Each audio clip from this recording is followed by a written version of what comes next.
Chapter 11. A Cry in the Night.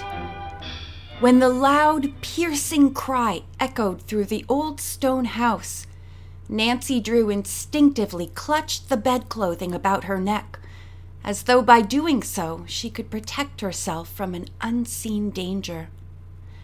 An instant she waited, but the cry was not repeated. There was not a sound to be heard anywhere in the house.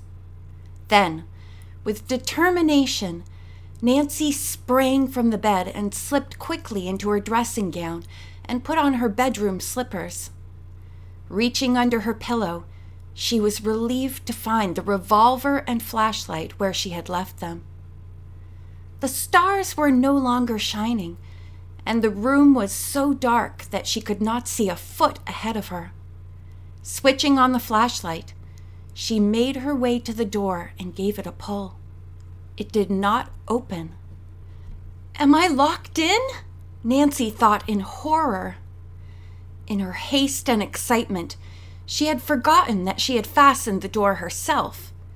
As she remembered, she turned the key in the lock and jerked open the door. Stepping out into the corridor, she flashed her light about in all directions. There was no one in sight. Then the door at the end of the hall opened, and Floretta half stumbled, half fell into the corridor. As she saw the flashlight, she let out a low cry of fright. "Be quiet," Nancy warned. I thought it was the ghost," Floretta chattered. Did you hear that terrible scream?" "Yes, I heard it. Where is Miss Rosemary? See if she is all right." "Oh, if Rosemary has been murdered." She broke off as Rosemary came out of her room. She too was badly frightened, but she was able to maintain a certain amount of composure. The two sisters huddled together near Nancy. Although nearly 30 years older than the girl, they seemed to look to her for protection. The cry came from the floor below, or at least that's the way it sounded to me, Nancy whispered. "We must go down there and find out what has happened."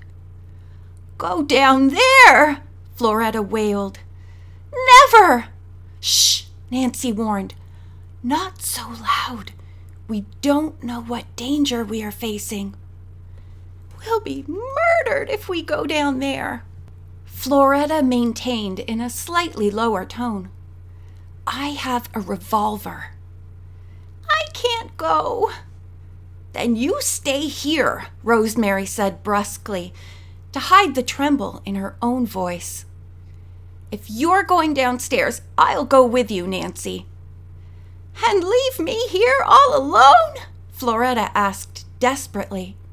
"Then come along," Rosemary told her curtly. Flashlight in hand, Nancy Drew had already started to move toward the steps.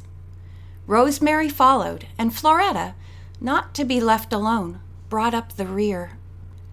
On the stairway, the three huddled together while Nancy flashed her light about the hall below them. Everything was in perfect order, and there was no sign of an intruder. "It was a ghost. I know it was," Floretta whispered. "Be quiet," Rosemary warned. Nancy led the way on down the circular stairs. At every step, the old boards creaked alarmingly underfoot. "We're certainly heralding our approach, all right," Nancy thought grimly. "I hope someone doesn't take a shot at us."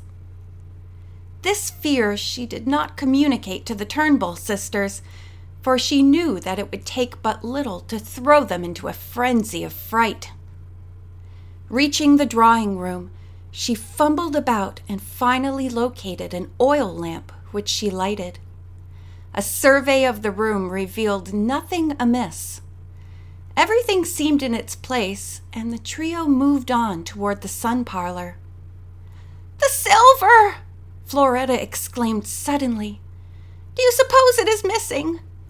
The same thought had just occurred to Nancy, And, turning quickly, she hurried toward the dining room.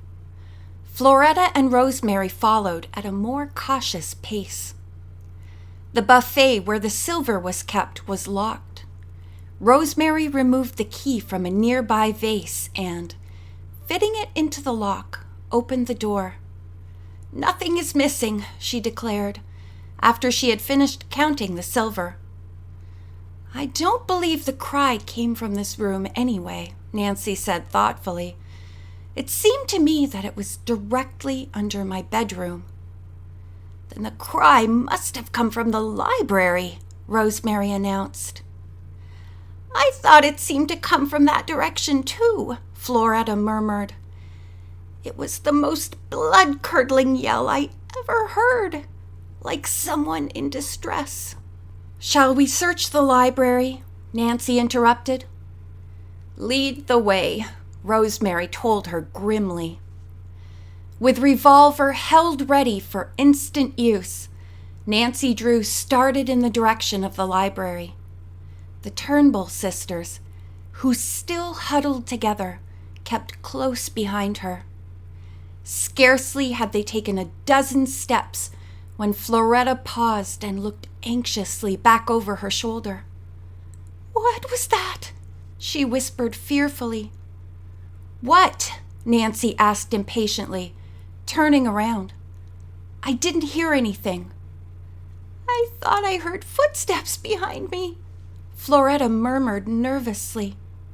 "You must have been mistaken," Rosemary said firmly. "I heard nothing." Nancy was certain that Floretta's nerves were getting the best of her, but nevertheless, to make sure that they were not being followed, she paused and strained her ears to catch a sound. She could hear nothing. "You must have been mistaken," she said quietly, again moving on. In the face of danger, Nancy Drew was cool and collected, but even for her it was a nerve-wracking experience to move through the dimly lighted mansion, uncertain as to what lay just ahead. At any moment they might be walking into a trap. She opened the library door cautiously, half expecting something to spring out and pounce upon her. As she flashed her light about the room, she was relieved to see that everything was in order.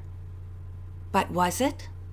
Her eye rested upon a ladder-back chair which had been pushed up against the bookcase.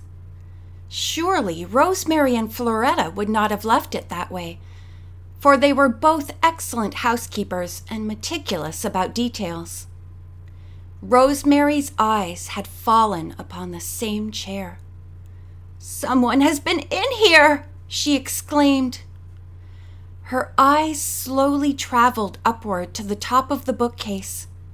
She gave a little scream. "My silver urn! It's gone! Someone has stolen my urn!" End of chapter 11.